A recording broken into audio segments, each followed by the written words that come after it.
சில நாட்களுக்கு முன்னாடி நீர்வளத்துறை அமைச்சர் புசி ஆனந்த் சட்டசபையில் பேசும்போது முதலமைச்சர் விஜய் கிட்ட ஒரு டைரக்டர் எம்எல்ஏ சீட்டு கேட்டாரு. ஆனா முதலமைச்சர் விஜய் அவர்கள் ஏற்கனவே வேற ஒருத்தருக்கு அந்த சீட்டை ப்ராமிஸ் பண்ணிட்டதுனால முதலமைச்சர் விஜய் கொடுக்கற அப்படின்ற மாதிரி சொல்லியிருந்தாரு. அந்த இயக்குனர் யாரா இருக்குன்னு சொல்லிட்டு பல பேர் கெஸ் பண்ணும்போது அது லோகேஷ் கனகராஜா இருக்கும் அப்படின்ற மாதிரி சொல்லிட்டு இருந்தாங்க. ஆனா இப்போ லோகேஷ் கனகராஜ் அதற்கு விளக்கம் கொடுத்திருக்கிறாரு. அவர் சமீபத்தில் கொடுத்த ஒரு பிரஸ் மீட்ல லோகேஷ் கனகராஜ் என்ன சொல்லியிருக்காருன்னா, நீர்வளத்துறை அமைச்சர் புசி ஆனந்த் ஒரு டைரக்டர் இந்த மாதிரி அவர்கிட்ட எம்எல்ஏ சீட்டு கேட்டாங்க அப்படின்ற மாதிரி சொல்லியிருக்காங்க. ஆனா பல பேர் நான் தான் அந்த எம்எல்ஏ சீட்டு கேட்டேன் அப்படின்ற மாதிரி பலரும் சொல்லிட்டு இருக்கிறாங்க. ஆனா நான் அது எதுவும் கேட்கல, எனக்கு அரசியல்ல இன்ட்ரெஸ்ட் இல்லை அவர் வந்து சொல்லியிருந்திருக்கிறாரு. அதே போல அந்த இயக்குனர் வேற யாரா இருக்கும் அப்படின்னு சொல்லிட்டு சில கெஸஸ் இருக்கு.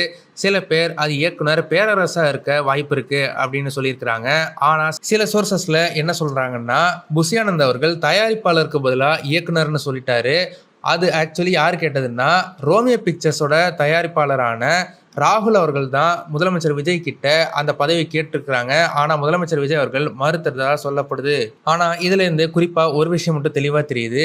இயக்குனர் லோகேஷ் கனகராஜ் முதலமைச்சர் விஜய் கிட்ட அரசியல் விஷயமா எதுவும் பெருசா பேசினதில்லை அப்படின்ற மாதிரி தெரிய வருது.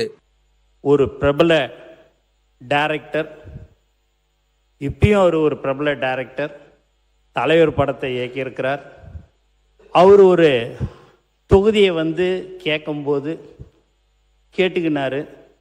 அதுக்கு அடுத்த நாள் திருப்பி வந்து எனக்கு அந்த தொகுதி ஒன்றுன்னு ஒரு 1.5 வருஷத்துக்கு முன்னாடியே கேட்டார். கோச்சிக்காத நண்பா, அது அந்த தொகுதி என்னுடைய மாவட்ட செயலாளர் பல ஆண்டு காலமாக அங்கே உழைத்து கொண்டிருக்கிறார்.